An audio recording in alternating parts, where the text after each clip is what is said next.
अस्सलाम वालेकुम वरहमतुल्लाहि वबरकातुहू। डियर स्टूडेंट, आज हम पढ़ेंगे उर्दू क्लास 4 की और टर्म 2 का पूरा कोर्स कंप्लीट करेंगे इंशाल्लाह। चैप्टर 6 से लेके 11 तक, 6 से लेके 11 तक।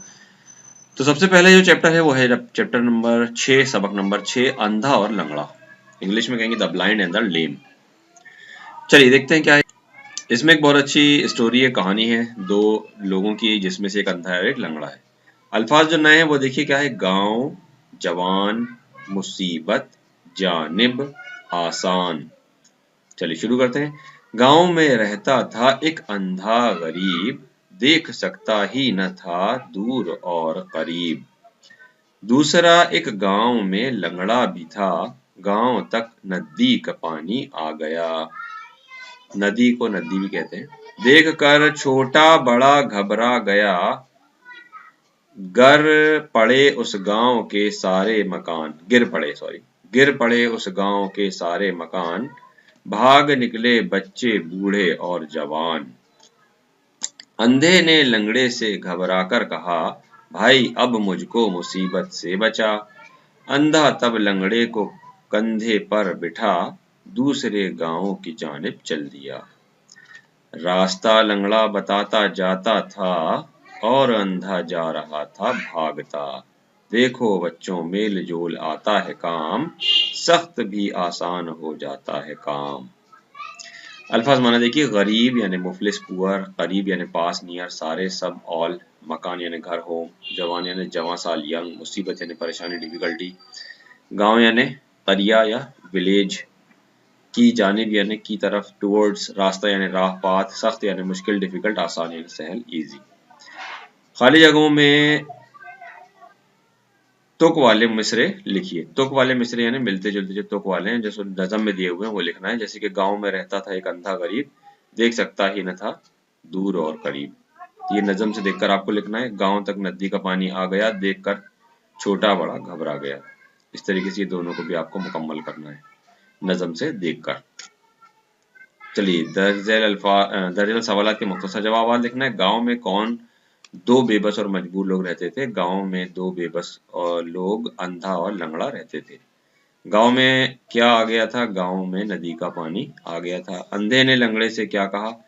अंधे ने लंगड़े से कहा कि भाई अब मुझको मुसीबत से बचाओ। रास्ता कौन बताता और कौन भागता चला जा रहा था? रास्ता लंगड़ा बताता था और अंधा भागता जाता था। इस नज्म से आपको क्या सबक मिलता है? अब मेल जोल से सख्त काम भी आसान हो जाता है। जवाब है मेल जोल से आसान काम भी सख्त काम भी आसान हो जाता है। दर्जल हरूफ को मिलाकर लिखना है। लाम नून गुन्ना गा फड़ा और अलिफ क्या हो जाएगा? लंगड़ा। इससे क्या बन जाएगा? करीब। इनसे मिलकर क्या बनेगा? आसान। और इनसे मिलकर बनेगा मुसीबत। अगला देखिए, मैच द कॉलम। अल्फाज को लकीर के जरिए उनकी जिद अपोजिट से मिलाना है। अपोजिट वर्ड लिखना है। तो गरीब से मिलाएंगे अमीर को, करीब से दूर को मिलाएंगे पानी, आग, जवान, बूढ़ा और सख्त से आसान। फिर क्या देखिए, मुज़क्कर और मुअन्नस की तारीफ बयान करते हुए मिसालों के साथ उनका फर्क वाज़ेह कीजिए। हुस्न के लिहाज से इस्म की दो किस्में होती हैं। जिन्स के लिहाज से इस्म की दो किस्में होती हैं। पहला है मुज़क्कर, दूसरा मुअन्नस, मेल और फीमेल। वो लफ्ज जिससे किसी इस्म का नर होना मालूम हो वो मुज़क्कर कहलाता है, और वो लफ्ज जिससे किसी इस्म का मादा होना मालूम हो मुअन्नस कहलाता है। इस नज़्म का खुलासा अपने लफ्जों में बयान कीजिए। तो ये आपको अपने लफ्जों में लिखना है। इसी तरह मेल जोल पर चंद जुमले अपनी ज़ुबान में तहरीर कीजिए और वाज़ेह कीजिए कि मेल जोल से क्या फ़ायदे हैं। ये आपको भी खुद ही लिखना है। अगला सबक है सबक 7, ओलंपिक गेम्स। नए वर्ड है इसमें, नए अल्फाज हैं। नुमाइंदगी, तकरीब, झंडा, मशअल और कोशिश। ओलंपिक गेम्स एक ऐसा मौका है जब दुनिया भर के चोटी के खिलाड़ी अपनी अपनी सलाहियतें आजमाते हैं और बेहतरीन मज़ाहिरे की कोशिश करते हैं। ये खेल हर 4 साल के बाद मुनाकिद होता है। ओलंपिक के इनेकाद के लिए हर बार किसी नए मुल्क के शहर का इंतखाब किया जाता है। झंडा। ओलंपिक्स के झंडे का रंग सफ़ेद होता है। इसके दरमियान 5 दायरे बने होते हैं। ऊपर के 3 दायरे नीले और काले और लाल रंग के होते हैं, नीचे के 2 दायरे पीले और हरे रंग के होते हैं। ये पांचों दायरे पांच बर्रे आज़मों यूरोप, अमेरिका, ऑस्ट्रेलिया, एशिया और अफ्रीका की नुमाइंदगी करते हैं। ये झंडा इन खेलों के बानी बैरन डी कोबर्टन ब्रिटेन ने पेश किया था। ये पहली बार यूनान के शहर अलेक्जेंड्रिया में लहराया गया था। हर ओलंपिक्स की अख्तामी तकरीब के शहर का मेजबान झंडे को आइंदा होने वाले मेजबान शहर के होने वाले मेयर को पेश कर देता है। वहां के टाउन हॉल में ये झंडा अगले ओलंपिक तक लहराता है। मेयर लिखा हुआ है। मशअल क्या होती है? ओलंपिक्स मशअल एक कदीम ओलंपिक्स की यादगार है। 1927 में एम्स्टर्डम में होने वाले गेम्स से इसको जलाने का सिलसिला दोबारा शुरू किया गया। फिर कौल है तेज तर, बुलंद तर, ताकतवर। ये अल्फाज बैरन डी कोबर्टन ने ओलंपिक कॉल के तौर पर इस्तेमाल किए। ओलंपिक हल्फ ओलंपिक गेम्स की इफ्तिताही तकरीब में मेजबान मुल्क का एक खिलाड़ी उन लफ्जों में हल्फ उठाता है, मैं तमाम हिस्सा लेने वालों की तरफ से हल्फ उठा रहा हूं कि हम इन खेलों के तमाम कवानीन को मलहूज रखेंगे और सच्ची स्पोर्ट्स मैन स्पिरिट का मुजाहिरा करेंगे ताकि इन खेलों का और हमारी टीमों का वकार कायम रहे।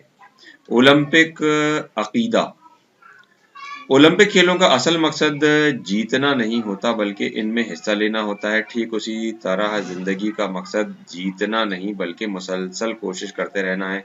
कमजोरी और अहम बात फतह हासिल करना नहीं बल्कि खेल में बेहतरीन मुजाहिरा करना है। 2008 में चीन के राजधानी बीजिंग में ओलंपिक गेम्स मुनाकिद किए गए। इनमें हिंदुस्तान से चंडीगढ़ के नौजवान अभिनव बिंद्रा ने 10 मीटर हवाई निशानाबाजी में सोने का तमगा हासिल किया था। अभिनंदर बिंद्रा ने 28 साल के बाद मुल्क भारत के लिए पहला इनफरादी तमगा हासिल किया। सारे मुल्क में इसकी इस कामयाबी का जश्न मनाया गया। अभिनव बिंद्रा को मुबारकबाद के अलावा तकरीबन 2 करोड़ रुपये के इनामात से नवाजा गया।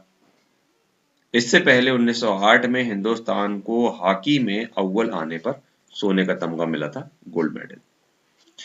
2012 में लंदन इंग्लैंड में ओलंपिक गेम्स का इनेकाद हुआ। इसमें भी हिंदुस्तान ने अच्छा मुजाहिरा किया और कई तमगे हासिल किए। सानिया नेहवाल, विजेंद्र सिंह वगैरह ने अच्छा मुजाहिरा किया। अगला ओलंपिक 2016 में रियो डी जेनेरो ब्राजील में होगा। तो ये हो चुका है, अभी पुराना चैप्टर है।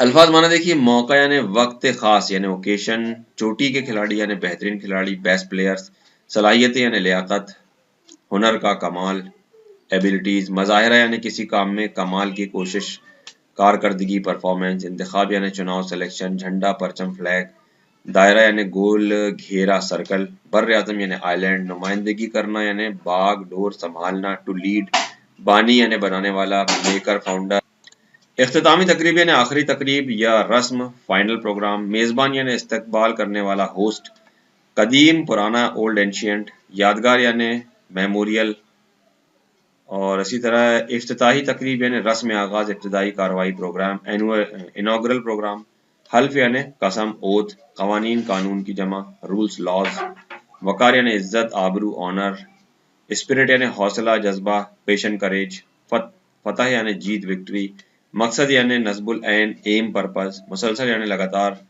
मुस्तकिल तौर पर यानी कंटिन्यूअसली, और निशानाबाजी यानी निशाना लगाना, एमिंग एट। सोने का तमगा यानी गोल्ड मेडल, जश्न मनाना, खुशियां और रंग रेलियां मनाना, एंजॉय करना। मश्क में देखिए, दर्ज मारूजी सवालात के लिए सही जवाब का इंतखाब करना है। ओलंपिक गेम्स में दुनिया भर के खिलाड़ी क्या करते हैं? इसका जवाब है सलाहियतें आजमाते हैं। ओलंपिक गेम्स कितने साल के बाद मुनक्किद होता है? इसका जवाब है हर 4 साल के बाद। ओलंपिक गेम्स के झंडे का रंग कैसा होता है? तो सफेद होता है। ओलंपिक के झंडे में कितने दायरे बने होते हैं? 5 दायरे बने होते हैं। खाली जगह देखिए, ओलंपिक खेलों का असल मकसद जीतना नहीं बल्कि उनमें हिस्सा लेना होता है। ठीक उसी तरह जैसे जिंदगी का मकसद जीतना नहीं बल्कि मुसलसल कोशिश करते रहना है। जरूरी और अहम बात फतह हासिल करना नहीं बल्कि खेल में बेहतरीन मुजाहिरा करना है। सवाल जवाब में देखिए, ओलंपिक गेम्स का इनेकाद हर मर्तबा कहाँ होता है? जवाब है इसका, ओलंपिक के इनेकाद के लिए हर बार किसी नए मुल्क के शहर का इंतखाब किया जाता है। ओलंपिक कौल के अल्फाज क्या हैं? ओलंपिक कौल के अल्फाज हैं तेज तर, बुलंद तर, ताकतवर। ओलंपिक्स का झंडा किस रंग का होता है? कितने दायरे होते हैं और ये दायरे किसकी नुमाइंदगी करते हैं? ओलंपिक का झंडा सफेद रंग का होता है और उसमें 5 दायरे होते हैं और ये 5 बर्रे आज़मों यूरोप, अमेरिका, ऑस्ट्रेलिया, एशिया और अफ्रीका की नुमाइंदगी करते हैं। ओलंपिक्स का झंडा पहले किसने पेश किया वो सबसे पहले कहाँ लहराया गया? ओलंपिक्स का झंडा इन खेलों के बानी बैरन डी कोबर्टन ने पेश किया। ये पहली बार यूनान के शहर अलेक्जेंडरिया में लहराया गया। नेक्स्ट है, हिंदुस्तान के किस खिलाड़ी ने बीजिंग में 2008 में सोने का तमगा हासिल किया? हिंदुस्तान के खिलाड़ी अभिनव बिंद्रा ने बीजिंग में 2008 में सोने का तमगा हासिल किया। 2012 के ओलंपिक्स का इनेकाद कहाँ और उसमें हिंदुस्तान का कैसा मुजाहिरा रहा? 2012 में इंग्लैंड में ओलंपिक का इनेकाद हुआ। इसमें हिंदुस्तान का मुजाहिरा बहुत अच्छा रहा और इसमें हिंदुस्तान ने कई तमगे हासिल किए। अपोजिट लिखना है यहाँ पर, फतह का हो जाएगा शिकस्त, बेहतरीन का बदतरीन, कदीम का जदीद और सफेद काला, जिंदगी मौत। प्लूरल लिखना है यहाँ पर, दायरा का दायरे, मशवरा मशवरे, तकरीब तकारीब, इनाम का इनामात, तमगा तमगे और मजाहिरा का मजाहिरे। जोड़कर लिखिए, ये हो जाएगा तमगा, इससे मिलकर बन जाएगा इनेकाद, इससे मिलकर बन जाएगा खिलाड़ी, इससे मिलकर बनेगा इससे बन जाएगा यूनान, और यहाँ इससे मिलकर बन जाएगा तरकीब और इससे मिलकर बनेगा कोशिश। अल्फाज आगे पीछे, इनको मिलाकर सही अल्फाज बनाना है। फिर देखिए, मेरा पसंदीदा खेल के उन्वान से एक मुख्तसर मजमून 8 या 10 जुमलों में लिखिए। ये आपको खुद लिखना है, जो भी आपका पसंदीदा खेल है उसके बारे में आपको लिखना है। और ये यहाँ पर देखिए, ओलंपिक 2008-2012 में तमगे जीतने वाले 4 खिलाड़ियों के नाम उनके तस्वीर के नीचे लिखिए। तो यहाँ 3 नाम लिखे हुए हैं। ये हैं योगेश्वर दत्त हैं, इन्होंने रेसलिंग में जीता था मेडल, और ये सुशील कुमार है, ये मैरी कॉम है और ये सानिया नेहवाल। इसके बाद देखिए क्या है, ये ओलंपिक दायरे हैं, इनमें हर एक में मुनासिब रंग भरिए। तो जो दायरे का कलर आपको बताया गया ऊपर अभी चैप्टर में, वीडियो को रिवाइंड करके देख सकते हैं, उसको देखकर या फिर चैप्टर को पढ़कर आप कलर देखिए और उसके हिसाब से कलर फिल कीजिए। फिर इसके बाद दर्ज अल्फाज को अपने जुमलों में इस्तेमाल कीजिए। इनेकाद यानी होता है अरेंज करना। ओलंपिक खेलों का इनेकाद हर 4 साल में होता है। आप अपना सेंटेंस अलग से लिख सकते हैं। फिर है इंतखाब, ओलंपिक गेम्स के लिए हर बार एक नए मुल्क के शहर का इंतखाब किया जाता है। हल्फ में है, तमाम हिस्सा लेने वालों को की तरफ से एक खिलाड़ी हल्फ उठाता है। और मज़ाहिरे का बन जाएगा 2012 में हिंदुस्तान के खिलाड़ियों ने अच्छा मुजाहिरा किया। कोशिश का बन जाएगा सभी खिलाड़ियों ने सोने का तमगा हासिल करने की कोशिश की। चलिए अगला नेक्स्ट लेसन देखते हैं। 8 है, सबक नंबर 8 है ये, दशहरे का मेला, एक मकालमा है ये। इसमें है रामचंद्र जी, रावण और पुतला और आतिश और जीत। मोहन और विनोद के बीच में ये मकालमा चल रहा है। मोहन कहता है विनोद तुम जल्दी से तैयार हो जाओ, दशहरे का मेला देखने चलेंगे। विनोद कहता है मेले में क्या होगा? मोहन कहता है मेले में तो बहुत कुछ होगा, बहुत मजा आएगा मेले में। विनोद कहता है हाँ, यूं तो मेले में बहुत सी चीजें होंगी, मगर देखने वाली तो चीज तो वो होगी जब रावण के पुतले में इसके उसके भाइयों समेत आग लगाई जाएगी। मोहन कहता है आग? आग? अरे भाई तो मैं नहीं जाऊंगा। विनोद कहता है घबराने की क्या बात है, हम उसे दूर से ही तो देखेंगे। मोहन कहता है फिर भी मुझे डर लगता है। फिर विनोद कहता है डरने डरने और घबराने की कोई बात नहीं है, और फिर मैं भी तो वहां ये तुम्हारे साथ मैं भी तो हूँ यार तुम्हारे साथ।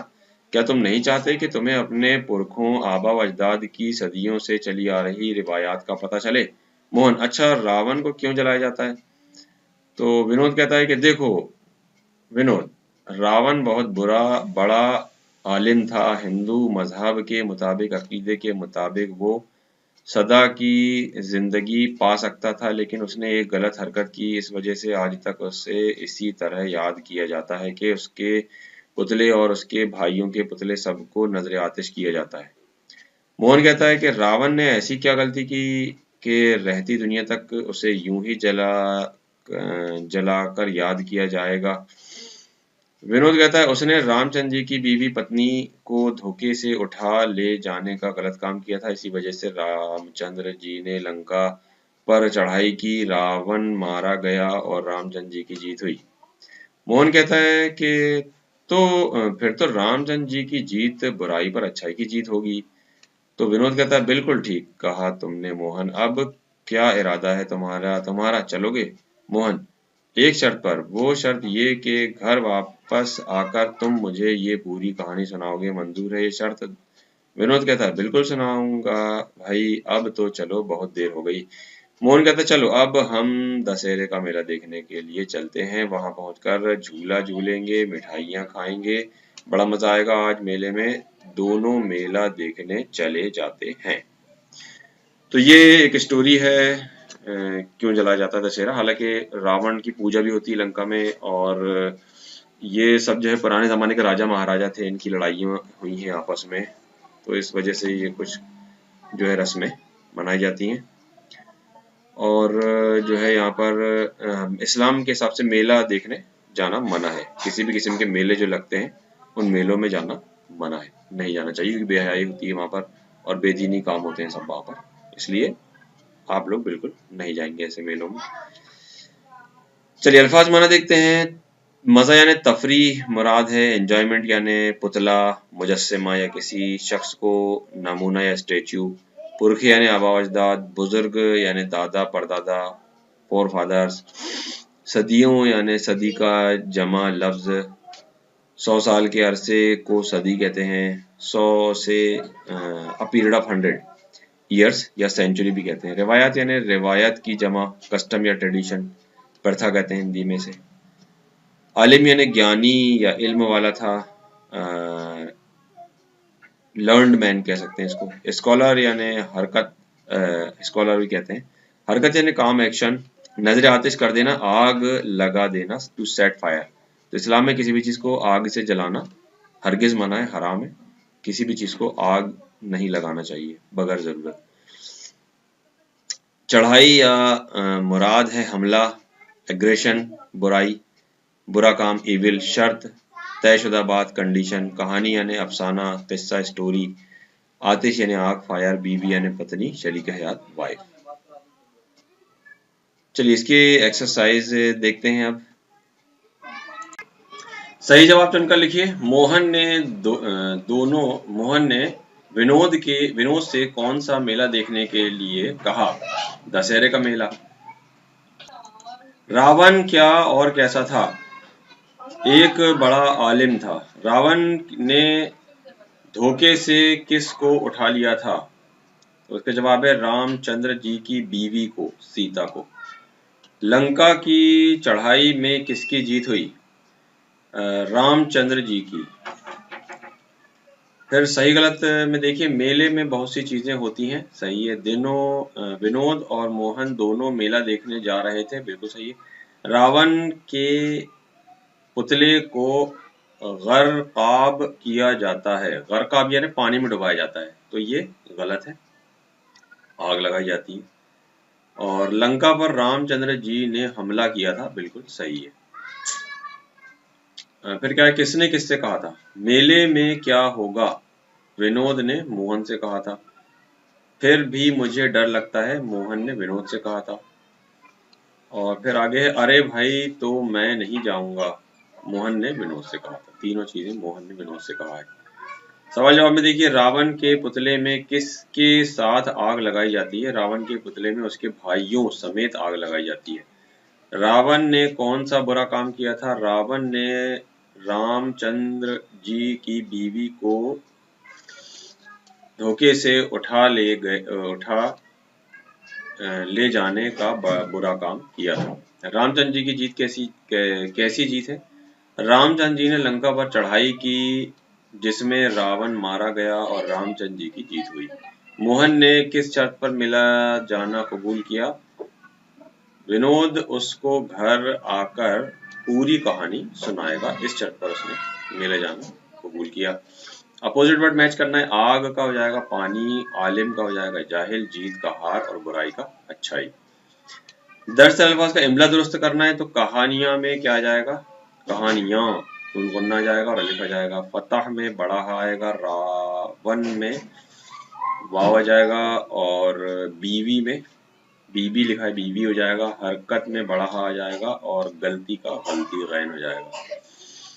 फिर देखिए क्या है, सही इमला पहचानिए और उस पर सही का निशान लगाइए। जो वर्ड सही लिखे उस पर हमें सही लगाना है। तो दशहरा और दशहरा में ये वाला सही है, आतिश और आतिश में ये वाला सही है, और मजहब में ये वाला सही है, दाल वाला, और चढ़ाई में ये वाला पहले वाला सही है। इसके बाद है, अपने उस्ताद से मालूमात हासिल करके बताइए और लिखिए कि दशहरे का त्योहार कब और क्यों मनाया जाता है। तो ये आपको खुद करना है ये काम। इसी तरह के दशहरे पर 8 जुमलों का एक मुख्तसर मजमून अपने उस्ताद की मदद से लिखिए, ये भी आपको खुद करना है। अल्फाज से जुमले बनाना है, तो फतह का जुमला क्या हो सकता है कि राम ने लंका पर फतेह हासिल की, या कुछ भी हो सकता है। रावण का क्या हो सकता है? रावण लंका का राजा था। फिर गलती का हो सकता है, गलती रावण ने की थी। चढ़ाई का बन सकता है, राम ने लंका पर चढ़ाई कर दी थी। और जीत हो जाएगा, लड़ाई में राम की जीत हुई थी। तो ये आप अपने हिसाब से दूसरे जुमले बनाइए, ये मिसाल है सिर्फ। अगला चैप्टर है सबक 9 होली। हुस्न, लुत्फ, गुलकारी, रुखसार और जाम, ये नए अल्फाज हैं। ये एक पोयम है, नज्म है ये। आज हमके ऐशो तुरब क्या क्या, जब हुस्न दिखाया होली ने।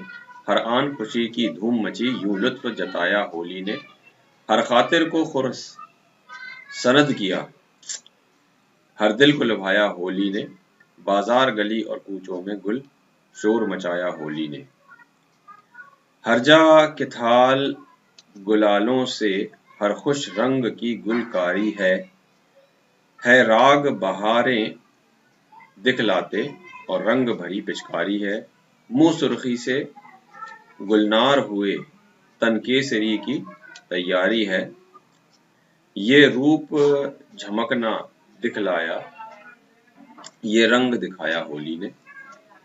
हरान खुशी से आतिश में हंस हंस कर रंग झिड़कते हैं।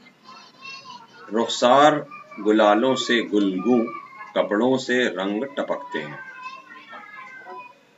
कुछ राग और रंग झमकते हैं, कुछ मय के जाम छलकते हैं। अस्तगफिरुल्लाह, शराब की बात हो रही है यहाँ पर। कुछ कूदते हैं, कुछ नाचते हैं, कुछ हंसते हैं, कुछ बकते हैं। अस्तगफिरुल्लाह। ये तौर पे नक्शा इशरत का, ये तूर है या तौर है? तूर पे ये तौर, ये नक्शा इशरत का हर आन बनाया होली ने, तौर है वो। बाजार गली और कूचों में गुलशोर मचाया होली ने। नजीर अकबर आबादी ने लिखे हैं इसको। तो ये निहायत ही बेढंगा और बेहुदा त्यौहार है। इसमें बहुत ही ज़्यादा बदतमीजी और बेहयाई होती है, शराब पी जाती है, भांग खाई जाती है और गैर महरम औरतों को छुआ जाता है। इस तरीके से बहुत ही गंदा और घटिया त्यौहार है, इसलिए बिल्कुल इससे हरगिज इसमें शामिल नहीं होना चाहिए। अल्फाज और माना देखिए, ऐश और तुरब यानी ऐश और निशात, मज़ार यानी रंग रलियाँ, मैरीमेंट एंजॉयमेंट, हर आन यानी हर लम्हा एवरी मोमेंट, धूम यानी हलचल अपरोर, लुत्फ यानी यहाँ मज़ा या तफरीह तफन्नुन मुराद है। It means amusement. खुरसनद यानी खुश हैप्पी चेयरफुल, लुभाना यानी अपनी तरफ खींचना टू कैप्टिवेट द हार्ट, गली यानी गोचा या तंग रास्ता, गुल यानी शोर नॉइस, हरजा यानी हर जगह एवरीवेयर, थाल यानी एक बड़ी रकाबी या तश्तरी लार्ज प्लेट, गुलकारी यानी फल छिड़कना टू थ्रो, फूल छिड़कना है, यहाँ फल लिखा हुआ है, टू थ्रो द फ्लावर, सुर्खी यानी सुर्ख रंग रेड कलर, रुखसार यानी गाल चीक्स, गुलगू यानी रंगे हुए कलर्ड, मैं यानी जाम शराब का प्याला, अस्तगफिरुल्लाह, शराब पी जाती है इसमें, the vessel of drinking wine, तौर यानी ढंग तरीका, वे यानी मेथड पोजीशन, इशरत यानी ऐशो आराम एंजॉयमेंट लग्जरियस, राग यानी संगीत म्यूजिक, और इसमें बहुत ज़्यादा नंगे नाच गाने भी होते हैं। अल्लाह हमारी हिफाजत फरमाए और अल्लाह इनको हिदायत दे। हिंदुओं के कौन से त्योहार में रंग का इस्तेमाल होता है? होली में। बाजार गली और कूचों में किस त्योहार को शोरगुल होता है? होली में होता है, दूसरे लोग इसमें बाहर भी नहीं निकल सकते हैं। गुलकारी और पिचकारी का ताल्लुक किस त्योहार से है? होली से है। और होली के मौके पर लोगों के मुंह किस चीज से गुलनार जैसे हो जाते हैं? तो सुर्खी से। सही मिसरों का मिलान कीजिए, ये आपको खुद ही करना है बुक से देखकर पढ़कर। इसी तरह दर्ज झेल सवाल के मुख्तसर जवाब लिखना है। होली में सबके और कपड़े कैसे हो जाते हैं? होली में सबके कपड़े रंग बिरंगे और रंग बिरंगे हो जाते हैं, ऐसा लिख लीजिए आप इसको। और पिचकारी में क्या भरा जाता है और क्यों? पिचकारी में रंग भरा जाता है और सबके ऊपर डालने के लिए, सबको रंगने के लिए। और रुखसार गालों से गुलगू का क्या मतलब है? इसका मतलब है कि गालों का रंग उसे गुलाबी होना, गालों का रंग गुल से गुलाबी, गुलाल वगैरह से गुलाबी हो जाता है। चलिए कॉलम ए को बी से मैच करना है। हुस्न का हो जाएगा बदसूरती, खुशी का गम, खामोशी का शोर, आग का पानी और हंसना का रोना। इमला दुरुस्त कीजिए। इसका हो जाएगा खुरसनद और ये हो जाएगा आपका लुत्फ, लाम तोहफा, और ये गुलाल गाफ से है। राग में गाफ आएगा, सुर्खी में खा आएगा, तौर पर तो आएगा, नक्शा में झटके वाला है आएगा, इशरत में ऐन आएगा और रुखसार में खा आएगा और गुलगू की जगह गुलगू होगा, गाफ आ जाएगा यहाँ पर। इसी तरह देखिए आप है, होली के अलावा भी हिंदुओं के कई खास त्योहार हैं। किन ही 4 त्योहारों के नाम लिखिए। तो सैकड़ों त्योहार हैं जिसमें खास जो मनाए जाते हैं वो दिवाली, दशहरा, राखी और बहुत सारे, जैसे होली यहाँ दोबारा आ गया, इसकी जगह और भी कोई नाम लिख सकते हैं, जन्माष्टमी और बहुत सारे त्योहार, हर महीने में कई त्योहार होते हैं। फिर देखिए सबक नंबर 10 है वर्जिश, एक्सरसाइज। इसमें अल्फाज हैं आज़ा, कुव्वत, ताजगी, हाजमा और मेहनत। जिंदगी का लुत्फ सिर्फ तंदुरुस्त इंसान ही उठा सकता है। तंदुरुस्त रहने के लिए इंसान को वर्जिश करनी चाहिए। हर इंसान के लिए वर्जिश बहुत फायदेमंद है। वर्जिश से जिस्म के आज़ा की कुव्वत और आम सेहत बरकरार रहती है। जब आज़ा में खराबी आने लगती है तो उनकी कुव्वत रोज बरोज ज़ाइल होती जाती है। इससे इंसान एक ही तरह की मेहनत करते करते उगता जाता है। तबीयत सुस्त और कुंद हो जाती है। ऐसी हालत में वर्जिश ही आज़ा की कुव्वत को बरकरार रख सकती है। बुझी हुई तबीयत में ताजगी आ जाती है। साफ हवा और खुले मैदान में ही वर्जिश करनी चाहिए। ताज़ा और साफ हवा में वर्जिश करने से बहुत फायदे हैं। इससे हाजमा अच्छा रहता है। हाजमे के दुरुस्त रहने से सारा जिस्म चुस्त रहता है। जो लोग मेहनत नहीं करते या वर्जिश भी नहीं करते, उन्हें भूख कम लगती है, हाजमा ठीक नहीं रहता है, ऐसे लोगों को बीमारियां जल्द घेर लेती हैं। किसान और मजदूर लोग जिस्मानी मेहनत करते हैं, उन्हें वर्जिश की खास ज़रूरत नहीं पड़ती। जो लोग महंगी और उम्दा ग़िज़ाएं, मेवे, फल वगैरह खाते हैं मगर जिस्मानी मेहनत नहीं करते, वो ताकतवर नहीं होते, उनके अज़ा कवी नहीं होते। जो लोग सादा ग़िज़ाएं, दाल, चावल, रोटी, साग, सब्ज़ी वगैरह खाते हैं लेकिन खूब मेहनत मशक्क़त करते हैं, वो जिस्मानी तौर पर बहुत मजबूत और ताकतवर होते हैं। किसान और मजदूर इसी वजह से जिस्मानी तौर पर ताकतवर होते हैं क्योंकि उन्हें अपने काम में या खेतों में सख्त मेहनत करनी पड़ती है, वही उनकी वर्जिश का काम करती है। प्यारे तालिब इल्मों, पढ़ाई के साथ वर्जिश का शौक भी पैदा करो। ज़रूरत पड़ने पर जिस्मानी मेहनत भी करो। रोज़ाना सुबह सवेरे उठकर ताज़ा रहो, ताज़ा हवा में टहलने निकल जाओ। बेहतर तंदुरुस्ती के लिए वर्जिश करो। वर्जिश से जिस्म के आज़ा मजबूत होते हैं और सेहत अच्छी रहती है। किसी शायर का कौल है, दवा कोई वर्जिश से बेहतर नहीं, ये नुस्खा है कम खर्च बाला नशी। अल्फाज माना देखिए, लुत्फ यानी मज़ा, एंजॉयमेंट, तंदुरुस्त यानी सेहतमंद, हेल्दी फायदेमंद यानी मुफीद, बेनिफिशियल, आज़ा यानी जिस्म के हिस्से, पार्ट ऑफ द बॉडी, कुव्वत यानी ताकत, स्ट्रेंथ, सेहत, तंदुरुस्ती, हेल्थ, बरकरार रहना, ठीक ही रहना, टू गेट मेंटेन, खराबी, नुक्स, डिफेक्ट, मेहनत, मशक्कत, हार्ड वर्क, तबीयत, जहनी कैफियत, मूड, हाजमा, हाजमे की कुव्वत, डाइजेशन, चुस्त यानी फुर्तीला, एक्टिव, भूख, इश्तिहा, हंगर, जिस्मानी मेहनत, फिजिकल टॉयल, किसान यानी काश्तकार, किसान गलत लिखा यहाँ पर, काश्तकार फार्मर, मजदूर यानी लेबरर, महंगी, गिरा यानी कॉस्टली, उम्दा यानी नफीस, बेहतरीन, सुपीरियर, ताकतवर यानी कवी, स्ट्रॉन्ग, ग़िज़ा यानी खाना, डाइट, फूड, कौल यानी किसी का कोई खास मकूला, बात यानी स्टेटमेंट, शायर यानी शायरी के करने वाला, शेर कहने वाला, पोएट।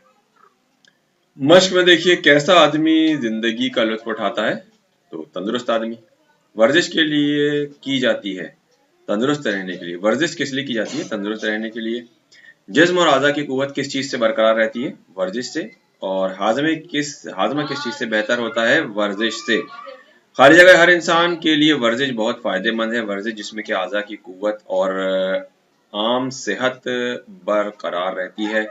किसान और मजदूर लोग जिस्मानी मेहनत करते हैं। किसान और मजदूर इसी वजह से जिस्मानी तौर पर ताकतवर होते हैं। पढ़ाई लिखाई के साथ वर्जिश का शौक भी पैदा करो। फिर है सही गलत में देखिए, सभी लोगों के लिए वर्जिश जरूरी नहीं है, गलत है, ये सबके लिए जरूरी है। वर्जिश से जिस्म के आज़ा मजबूत होते हैं, बिल्कुल सही है। मजदूरों और किसानों का जिस्म मजबूत होता है, बिल्कुल सही है। वर्जिश बंद कमरे में करनी चाहिए, गलत है। और दो ऐसे वर्जिश का काम चल जाता है, दवा से वर्जिश का काम चल जाता है, गलत है। सवाल आप देखिए, वर्जिश करने से क्या फायदे हैं, लिखिए। वर्जिश करने से जिस्म के आज़ा की कुव्वत और आम सेहत बरकरार रहती है। किन लोगों की तबीयत सुस्त और कुंद रहती है? जो लोग वर्जिश नहीं करते हैं उनकी तबीयत सुस्त और कुंद रहती है। किसानों और मजदूरों का जिस्म कैसा होता है और क्यों होता है? किसानों और मजदूरों का जिस्म मजबूत होता है क्योंकि ये लोग अपने काम में और खेतों में से सख्त मेहनत करते हैं। तालीम के साथ क्या करते रहना चाहिए? तालीम के साथ हमें वर्जिश भी करते रहना चाहिए। वर्जिश से बेहतरीन कौन सी दवा होती है? वर्जिश से बेहतरीन कोई दवा नहीं होती है। अपोजिट देखिए, महंगी, सस्ती, ताकतवर, कमजोर और मुफीद का नुकसानदेह, गंदा, साफ और भूख प्यास। फिर अलिफ को बा से मिलाना है। आज़ा जमा है, ये सिंगुलर प्लूरल। आज़ा का अज़्व हो जाएगा, बीमारियां का बीमारी हो जाएगा, और अजसाम का जिस्म हो जाएगा, यहाँ नुक्ता लगा लीजिए जीम का, और फवाइद का फायदा हो जाएगा, और ग़िज़ाएं का ग़िज़ा हो जाएगा। ये इस तरफ जमा लिखी हुई है और इस तरफ वाहिद है, इस तरफ प्लूरल है, इधर सिंगुलर है। वर्जिश पे 6 जुमले अपनी ज़बान में लिखिए, आपको खुद लिखना है ये, और तालीम और वर्जिश पे 5 जुमले अपने लफ्ज़ों में लिखिए, ये भी आपको खुद ही करना है। अगला चैप्टर है देखिए, लास्ट चैप्टर है ये, आसमान, बादल और बारिश, स्काई, क्लाउड एंड रेन। इसमें अल्फाज है मौसम, हरियाली, भाप, समंदर, मुफीद। चलिए पढ़ते हैं। बच्चों, तुमने बरसात का मौसम भी आसमान में काले काले बादल इधर से उधर आते जाते जरूर देखे होंगे। इन्हीं बादलों से तो बारिश होती है। बारिश होने पर हर तरफ हरियाली छा जाती है। बारिश से सूखी जमीन तर हो जाती है। बच्चों, बादल समंदर में उठने वाली भाप से बनते हैं। इनमें पानी होता है। क्या तुम्हें पता है कि बादल किस तरह बनते हैं? अगर नहीं जानते तो ध्यान से सुनो, ध्यान से सुनिए। तुमने अपने घरों में खाना बनते हुए जरूर देखा होगा। जब केतली में पानी उबलता है तो उससे भाप बनती है और वो ऊपर उठती हुई दिखाई देती है। हमारे घर में जो बर्तन खाना बनाने के लिए और पानी गर्म करने के लिए रखे जाते हैं वो बहुत मोटे मोटे होते हैं। उनसे कम भाप निकलती है और इसमें बहुत कम ताकत होती है। समंदर बहुत बड़ा होता है और जब गर्मी बहुत ज्यादा होती है तो समंदर का पानी भी गर्म होने लगता है। उस पानी से गर्म भाप उठने लगती है। जब आसमान में भाप जमा हो जाती है तो वो बहुत गाढ़ी हो जाती है और उसके आर पार भी नहीं देखा जा सकता। इसी को हम बादल कहते हैं। हवा बादल को धकेल कर जमीन की तरफ ले आती है। फिर इतने बादल हो जाते हैं कि आसमान को भी ढक लेते हैं। इन्हीं बादलों से बारिश शुरू हो जाती है। सभी जानदार चीजों के और बेजान चीजों, इंसान, जानवर, परिंदे, खेती, पेड़ पौधे के लिए बारिश बड़ी मुफीद साबित होती है। बारिश होने से फसलें लहलहा उठती हैं। पेड़ पौधे हरे भरे हो जाते हैं। जमीन नम हो जाती है और माहौल खुशगवार हो जाता है। अल्फाज माना देखिए, बरसात यानी बारिश का मौसम, रेन हरियाली, हरा भरा जंगल गार्डन, तर यानी नम गीली वेट, सूखी यानी जमीन ड्राईलैंड, समंदर यानी बहर सी ओशिन, भाप स्टीम वेपर, खेती यानी केतली यानी देगची या केटल, ताकत यानी कुव्वत पावर, गाड़ी यानी डेंस थिक, जानदार यानी वो चीज जिसमें जान हो, हैवाना हैवानात यानी लिविंग बीइंग जानदार चीजें, बेजान चीजें यानी नबातात या वो चीजें जिनमें जान ना हो, इनएनिमेट थिंग्स कहते हैं इनको। फिर है धकेल कर, धक्का देकर, पुशिंग पुश करके, जमीन की तरफ यानी टुवर्ड्स द अर्थ, और फसल यानी खेती क्रॉप, खुशगवार, सुहाना, प्लीजेंट। बरसात के मौसम में आसमान में कैसे बादल छा जाते हैं? नीले और काले बादल छा जाते हैं। बारिश होने पर हर तरफ कैसा हो जाता है? हरियाली हो जाती है। बादल किस चीज से बनते हैं? समंदर की भाप से बनते हैं। ये यहाँ पर गलत दे दिया है, ये इस चैप्टर का नहीं है, इसको छोड़ दीजिए। फिर सही गलत देखिए, बारिश आसमान से जमीन की तरफ होती है, बिल्कुल सही है। बारिश होने से हर तरफ माहौल बेरौनक हो जाता है, गलत है। बारिश खेती को हमेशा नुकसान पहुंचाती है, गलत है। बादल समंदर के पानी से नहीं बनते, गलत है। और बारिश से सभी जानदारों को फायदा पहुंचता है, बिल्कुल सही है। सवाल जवाब देखिए, बारिश हो जाने से चारों तरफ का माहौल कैसा हो जाता है? बारिश हो जाने से चारों तरफ का माहौल हरियाली छा जाती है। बादल किस तरह बनते हैं? बादल समंदर में उठने वाली भाप से बनते हैं। बारिश से खेती को फायदा होता है या नुकसान होता है? बारिश से खेती को फायदा होता है। बारिश से किस किस को फायदा पहुंचता है? बारिश से इंसान, जानवर, परिंदे, खेती और पेड़ पौधों को फायदा पहुंचता है, हर चीज को फायदा पहुंचता है। तरतीब से लिखना देखिए यहाँ अल्फाज को, ये इससे बारिश जैसा बन रहा है, इससे मौसम बन जाएगा, इससे समंदर बनेगा, इससे खेती बनेगा, और इससे बनेगा बादल, इससे बन जाएगा फसलें फसलें। चलिए आगे देखते हैं। केतली बनेगा ये वाला, देखिए केतली है, खेती नहीं, केतली है। और यहाँ पर देखिए अब अल्फाज का इमला दुरुस्त करना है, तो केतली लिखा है यहाँ, छोटा काफ से केतली आ जाएगा, और ये आ जाएगा भाप, यहाँ पर दो चश्मी बन जाएगा, समंदर में सीन आ जाएगा, और तरफ में फा की जगह फा आ जाएगा, और शुरू में शुरू हो जाएगा शीन से। फिर है भाप किसे कहते हैं? इस मौजू पर 5 जुमले अपने लफ्जों में लिखिए, ये आपको खुद लिखना है। अल्फाज को जुमलों में इस्तेमाल करना है। फसल, फसल से क्या बन सकता है? बरसात से फसल को फायदा पहुंचता है। केतली का क्या बन सकता है? केतली में चाय रखी जाती है। जमीन से का बन जाएगा, बारिश से जमीन तर हो जाती है। और भाप से बन जाएगा, भाप ऊपर की तरफ उठती है। ये अल्फा आपको खुद के जुमले बनाना है, दूसरे जुमले अपने बनाइए आप। और इसके साथ ही ये आपका टर्म 2 का पूरा कोर्स यहाँ पर उर्दू का कंप्लीट हो जाता है, क्लास 4 का। इसको आप पहले बुक में लिखिए और उसके बाद नोटबुक में लिखिए और इसके बाद एग्जाम की तैयारी कीजिए। अस्सलाम वालेकुम वरहमतुल्लाहि वबरकातुहू।